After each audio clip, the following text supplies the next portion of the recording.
Tentara itu didesain untuk menjadi pelaksana operasi militer, bukan untuk membantu pelaksanaan penegakan hukum. Nah, ini akibatnya.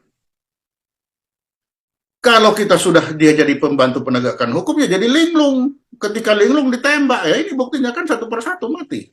Halo, dulur-dulur pecinta militer. Ya, kali ini kita akan membahas polemik personel gabungan TNI Polri yang ditugaskan untuk meredam aksi teror yang dilakukan oleh KKB terhadap masyarakat Papua Lur. Sebelumnya diberitakan bahwa sejumlah personel TNI gugur akibat mendapat serangan dadakan dari KKB. Peristiwa penyerangan oleh KKB terhadap para personel TNI itu terjadi di pos militer distrik Nduga, Papua. Gugurnya sejumlah personel TNI dalam peristiwa baku tembak ini menjadi sorotan warganet Lur.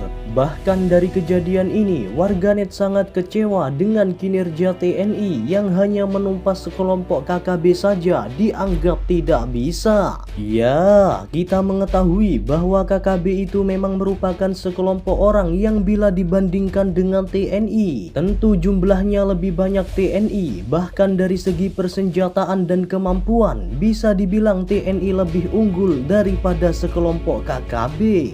Namun sekali lagi perlu kalian ketahui Lur, persoalan yang terjadi di Papua ini bukanlah perihal kemampuan dan persenjataan saja, melainkan untuk menyelesaikan persoalan di Papua ini dibutuhkan kebijakan pemerintah yang tegas dan jelas. Nah, menanggapi persoalan ini, pengamat militer Soleman Ponto mengatakan bahwa background TNI bukanlah untuk mengatasi KKB.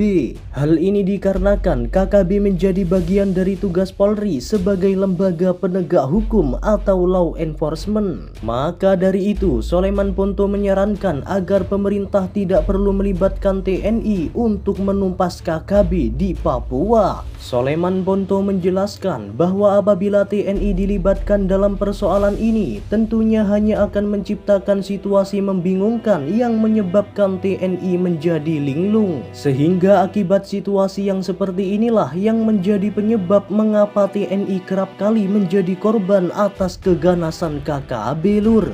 Kenapa nggak Polri aja taruh di depan? TNI tarik pulang aja, nggak usah. Karena apa? Jadi linglung dia untuk membantu, untuk melaksanakan penegakan hukum. Itu yang terjadi sekarang. Sedangkan TNI dalam tugas pokoknya tidak ada TNI di situ dalam rangka penegakan hukum. Jadi sekarang dia itu membantu polisi. Lah kalau membantu polisi, mau sampai kapan dia membantu dia linglung itu ditembak terus bolak-balik mati? Sudahlah, TNI mundur aja, kasih aja sama polisi. Silakan mereka lakukan, karena ini kan dalam rangka di sana ada kelompok kriminal.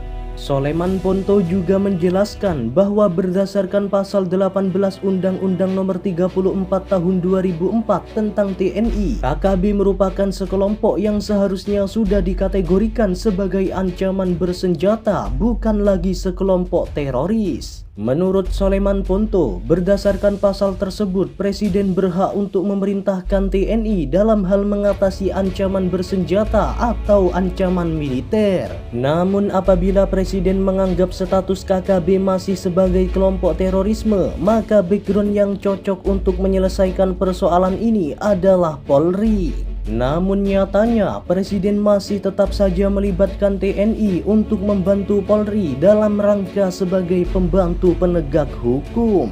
Pasal 18 Undang-Undang 34 2004 mengatur Presiden dapat memerintahkan TNI dalam apa? Menghadapi ancaman militer atau ancaman bersenjata. Jadi kalau Presiden memerintahkan TNI untuk membantu Polri, ya salah lagi. Soleman Ponto berasumsi bahwa langkah Presiden sangatlah keliru, mengingat TNI didesain untuk melaksanakan operasi militer, sedangkan Polri didesain untuk menegakkan hukum. Dari tupoksi dua institusi ini saja sudah berbeda, namun mengapa dua institusi ini diperintahkan untuk bersinergitas menumpas KKB? Kebijakan pemerintah inilah yang hanya akan menjadi penyebab banyaknya prajurit TNI yang gugur. Karena kalau TNI menembak KKB pasti terkena HAM. Hal ini dikarenakan status KKB masih bagian dari operasi penegakan hukum, bukan bagian dari operasi militer. Tentara itu didesain untuk menjadi pelaksana operasi militer, bukan untuk membantu pelaksanaan penegakan hukum. Nah, ini akibatnya. Kalau kita sudah dia jadi pembantu penegakan hukum, ya jadi linglung. Ketika linglung ditembak, ya ini buktinya kan satu persatu mati. Kalau kita berbicara mengangkat senjata, maka judulnya dia bukan separatis bersenjata, judulnya pemberontak bersenjata. Supaya apa? Supaya memang pas dengan hukum humaniter dan pas dengan tugas pokok TNI.